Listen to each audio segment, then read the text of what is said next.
அழைக்கிறோம். கலப்படமில்லா கரிசல் காட்டு இசை பொன்னை விளைவிக்கும் பூமி தாயின் பசுமை வளம் தழைக்க இதயத்தில் நிரம்பி வழியும் நல்லிசை வயக்காடும் வரப்புகளும் வாய்க்காலும் காற்றில் கை நீட்டி வரவேற்கும் மருதம் இசையின் இசையமைப்பாளர் என்ஆர் ரகுநந்தன் அவர்களை பேச அழைக்கிறோம்.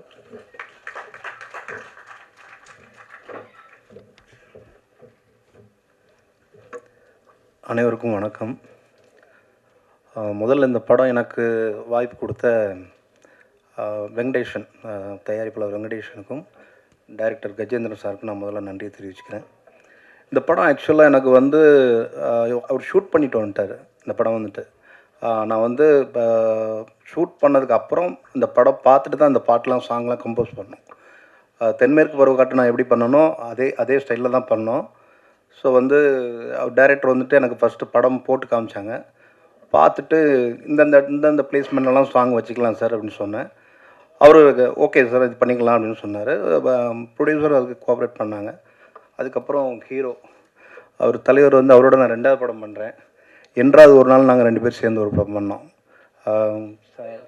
ஆமாம், அது கிட்டத்தட்ட ஒரு 60-70 அவார்டு வாங்கிச்சு. ஸோ 2வது படம் அவரோட இப்போ சேர்ந்து பண்ணியிருக்கேன். அப்புறம் ஹீரோயின் ரக்ஷனா அவங்களோடய இப்போ ஒர்க் பண்ணியிருக்கேன். அருள்தாஸ் சார் இங்கே இல்லை, அவரோட நான் தென்மேற்கு பருவக்காட்டிலேருந்து ஒர்க் பண்ணியிருக்கேன். தென்மேற்கு பருவக்காட்டு, நீர் பறவை, நிறைய படம் அவரோட ஒர்க் பண்ணியிருக்கேன். ஸோ எல்லா படமே ஒவ்வொரு எக்ஸ்பீரியன்ஸ். இந்த படத்தில் நான் பார்த்தது என்னென்னா, ஒரு விவசாயியுடைய லைஃப்பை அழகாக எடுத்திருக்காரு. ஒரு விவசாயினா எவ்வளோ கஷ்டப்படுவாங்க, அவங்களுடைய லைஃப் எப்படி இருக்கும், அவன் ஒரு பிரச்சனையில் மாட்டினோம்னா அந்த பிரச்சனையிலேருந்து எப்படி வர்றதுக்கு எவ்வளோ கஷ்டப்படுவான் அப்படின்றது இந்த படத்தோடைய ஒரு பெரிய மையப்புள்ளியாக இருக்கும். அயோத்தி படத்துக்கு நான் இதே மேடையில் சொன்னேன், ஒரு குறிஞ்சி பூ பூத்த மாதிரி இந்த படம் கண்டிப்பாக மக்கள்கிட்ட போய் சேரும் அப்படின்ட்டு. கண்டிப்பாக இந்த படமும் மருதமும் மக்கள்கிட்ட ஒரு அவேர்னஸை உருவாக்கும். அதாவது எப்படின்னா, ஒரு விவசாயி ஒரு வயலை வச்சுருப்பான். அந்த அந்த அந்த அந்த வயலை எப்படி பாதுகாக்கணும், ஒரு லோனோ அல்லது மற்ற விஷயங்களோ வாங்கினா எப்படி அதை சேஃபாக வச்சுக்கிறணும் அப்படின்றது இந்த படம் சொல்லுது. ஸோ கண்டிப்பாக மக்களுக்கு பிடிக்கும். இந்த படத்தில் ஒர்க் பண்ண அத்தனை டெக்னீஷியன் கதையை சொல்லலை சார், சும்மா ஒரு லீடு தான். ஸோ சரவண சுப்பையா சார் இருக்கட்டும், அதுக்கப்புறம் கோ ப்ரொடியூசராக இருக்கட்டும், எல்லாருமே ரொம்ப கோஆப்ரேட் பண்ணாங்க. இந்த சாங்கும் ரொம்ப 4 சாங் ரொம்ப நல்லா வந்திருக்கு. நீதின்ட்டு லிரிக் எழுதியிருக்காங்க. ஸோ மற்ற படங்களுக்கு சப்போர்ட் பண்ணுற மாதிரி இந்த படத்துக்கும் சப்போர்ட் பண்ணுங்கள். கண்டிப்பாக உங்கள் கையில் தான் இருக்குது. ஸோ இந்த படம் நிச்சயமாக மிகப்பெரிய வெற்றி அடையும். நன்றி, வணக்கம். அடுத்ததாக நாம் பேச அழைக்கிறோம். மாணவர்களின் ஒரு பிரகாசமான எதிர்காலத்தை தினம் சூரியன் போல் கடினமாக சிந்திக்க கற்றுக் கொடுத்த ஒரு படம், ஒரு பாடம், சாட்டை. எண்ணத்தை செம்மைப்படுத்திட எடுத்துச் சொன்ன சாட்டை பட இயக்குனர் அன்பழகன் அவர்களை வாழ்த்து பேச அழைக்கிறோம்.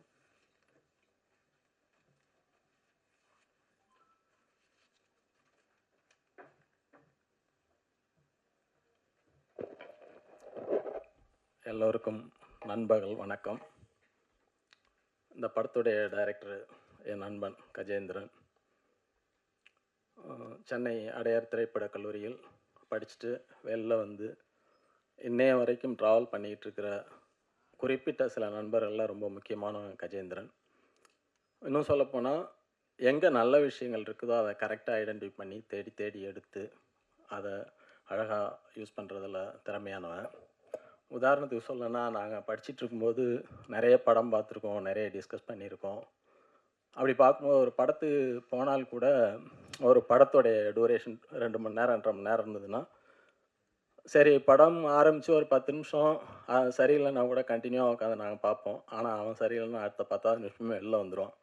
ஏன்டா ஏன் இனிமேல் கூட நல்லா இருக்குமே, கொஞ்சம் நேரம் வெயிட் பண்ணி பார்க்கலாமேன்னு, எனக்கு பிடிக்கல அப்படின்ட்டு வந்துடும். அதே மாதிரி தான் படத்துக்கு கூப்பிட்டா, தேட்டருக்கு கூப்பிட்டோம்னா எந்த தேட்டர் அப்படிமா, ஏதோ ஒரு தேட்டர் சொன்னோம்னா அப்போது சத்தியம்னா கொஞ்சம் சவுண்ட் எஃபெக்ட்ஸ் நல்லாயிருக்கும். இதை ஏன் சொல்கிறேன்னா, எதுலேயுமே நல்லவையும் தரத்தையும் அப்படி பார்த்து பார்த்து பண்ணக்கூடிய ஒரு ஆள். அப்படி தான் இந்த படத்துடைய கதையையும், அவன்கிட்ட இருக்கிற நிறைய கதைகள் எனக்கு தெரியும், சில கதைகள்லாம் பேசியிருக்கோம். ஸோ அப்படி ஒரு நல்ல கதையை செலக்ட் பண்ணி தான் இந்த மருதமாக எடுத்திருக்கான்னு நினைக்கிறேன். இந்த படம் கதையாக ஆரம்பத்தில் கேட்டிருக்கேன். அதன் பிறகு அது அவங்க டிஸ்கஷனில் போய் அது திரும்ப பாலிஷ் ஆகி இப்போ படமாக வர இந்த ஸ்டேஜ் வரைக்கும் நான் தெரியாது. இன்னும் அப்போவே நல்லா இருந்தது. இது இன்னும் மோல்ட் ஆகிருக்கும் படம், ஆனால் இன்னும் இது வரைக்கும் பார்க்கல. பார்த்த சாங் உண்மையிலேயே சூப்பராக இருந்துச்சு. முதல் படமே தனக்கு பரிச்சயப்பட்ட, தான் சார்ந்த, தன் மண் சார்ந்த அந்த மண்ணை பற்றியும் மண் சார்ந்த மனிதர்கள், மக்களை பற்றியும் அவர்களுடைய வலியை பற்றியும் ரொம்ப அழகாக பதிவு பண்ணியிருக்கான்னு நினைக்கிறேன். வாழ்த்துக்கள் கஜா. கண்டிப்பாக திறமைக்கு, அவனுக்கு இருக்கிற திறமைக்கு ஒரு 10-15 வருஷம் முன்னாடியே டைரக்டராக இருக்கணும். இது கொஞ்சம் தாமதம் தான் நினைக்கிறேன். கண்டிப்பாக அடுத்தடுத்து பத்ரி வெங்கடேஷ் அண்ணன் சொன்ன மாதிரி ஒரு படம் இல்லை, கண்டினியூவாக அடுத்தடுத்து படங்கள் பண்ணிக்கிட்டே இருக்கணும். ஒரு நண்பனாக தூரம் இருந்து பார்க்கணும், கை தட்டணும், ஆடியன்ஸார்னு பார்க்கணுன்னு சொல்லி ஆசைப்பட்றேன். கஜா வாழ்த்துக்கள். அடுத்து படத்துடைய ஹீரோ விதார்த் சார். நான் பிரபுசாலம் சார்கிட்ட கொக்கியிலேருந்து அசிஸ்டண்ட்டாக வேலை பார்த்துட்ருந்தேன். ஸோ நான் வேலை பார்த்துட்ருக்க ஃபஸ்ட் படத்துலேயே விதார்த் சாரை பார்த்துருக்கேன். அவர் அப்போ கேரக்டராக பண்ணிகிட்டு இருந்தார். ஆனால் எனக்கு தெரிஞ்சு ஒரு நடிகராக பார்த்ததை விட டைரக்டருக்கே அவர் வந்து நிறைய படங்கள், ஒரு பேக் வச்சுருப்பார் சார். அப்போ நிறையா அதில் டிவிடிஸ் நிறையா இருக்கும், கலெக்ஷன்ஸ் நிறையா இருக்கும். சார்ட்டே கேட்பார். டைரக்டரே ரொம்ப படங்கள், ரொம்ப உலக படங்கள் பார்த்து நிறையா அப்படி பார்க்குறாங்க. சார் இந்த படம் பார்த்தீங்களா, அந்த படம் பார்த்தீங்களா, அதில் இது நல்லாயிருக்கும், இதில் அது நல்லாயிருக்கும், அந்த மாதிரி நிறையா படங்களை பற்றி பேசுவார். ஸோ அது மட்டும் இல்லை, நிறைய கதைகள் வச்சுருக்காரு. எனக்கு தெரிஞ்சு மிகச்சிறந்த கதைகள் நிறைய வச்சுருக்காரு. உண்மையிலே சீக்கிரம் டைரக்டராகவும் பார்க்கணுன்னு எனக்கு ஆசை சாரை. ஏன்னா அப்படி அவர் பார்த்த படங்களும் அதிலிருந்து உள்வாங்கின விஷயங்களும் அவர் அடுத்தடுத்த படங்கள் செலக்ட் பண்ணுறது கூட அந்த கதை தேர்வு கூட ஒரு காரணமாக இருக்குதுன்னு நான் நினைக்கிறேன். இப்போ நான் சாரை வச்சு ஒரு படம் பண்ணிகிட்ருக்கேன். படத்துடைய ஹீரோ யாருன்னு யாராவது கேட்டால் விதார்த் சார்னு சொன்ன உடனே அடுத்து டக்குன்னு சொல்கிறாங்க, அவராக நல்ல படங்களாக தான் பண்ணுவார் அப்படின்ற ஒரு பேர் வந்து பப்ளிக்கில் சார் எடுத்திருக்காரு.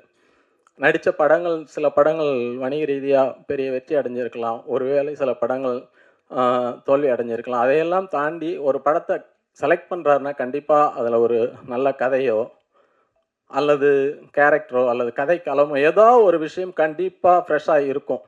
அப்படி இல்லைன்னா செலக்ட் பண்ண மாட்டார். அப்படி தான் இந்த படமும் இருக்கும்னு நான் நம்பினேன். சார் நண்பனுக்காக இந்த படத்தில் நடிச்சு கொடுத்தது உண்மையிலே ஒரு நன்றி சார். அதே மாதிரி இந்த படத்தில் நிறைய பேர், இப்போது எடிட்டர் சந்துரு சார் என்னுடைய ஃபில்ம் இன்ஸ்டியூட் சீனியர், அண்ணனுக்கு வாழ்த்துக்கள். கேமராமேன் சோமசுந்தரம் ஃபில்ம் இன்ஸ்டியூட்டில் என் கூட படித்தவன். அங்கே இருக்கிற என்னுடைய டிப்ளமோவுக்கு டீமில் அவன் ஒரு ஆள், அன்னைக்கு வரல. அதே மாதிரி இந்த படத்தில் சம்மந்தப்பட்ட நிறைய பேர் எனக்கு தெரிஞ்சவங்களாக தான் இருக்கிறாங்க. அதே மாதிரி விழா நாயகன் வந்து ரகுநந்தன் சாரை பற்றி சொல்லணும்னா, என்னுடைய சாட்டை ரிலீஸ் ஆன அந்த இயரில், அந்த டைமில் தான் சுந்தரபாண்டியன் ரிலீஸ் ஆகி படமும் சூப்பராக போயிட்டு இருந்தது, பாட்டும் பட்டையை கிளப்பிட்டு இருந்தது. சாருடைய பாட்டு எனக்கு ரொம்ப பிடிக்கும் சார். பாட்டோட மட்டும் இல்லாமல் படத்தோடைய பேக்ரவுண்ட் ஸ்கோர் ரொம்ப அருமையாக பண்ணுவார்.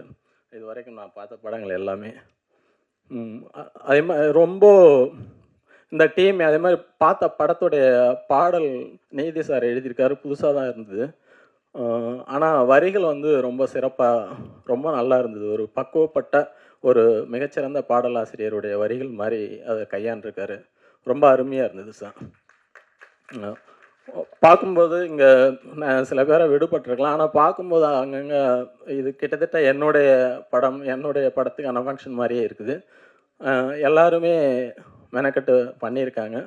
இதில் நடித்த நடிகர் நடிகைகள், தொழில்நுட்ப கலைஞர்கள் எல்லாருக்கும் என்னுடைய வாழ்த்துக்களையும், படம் மிகப்பெரிய வெற்றி அடையணும்னு வேண்டுதலையும் இறைவனுக்கு வச்சுக்கிட்டு வாய்ப்பு நன்றி கூறி விடைபெறுகிறேன். நன்றி, வணக்கம்.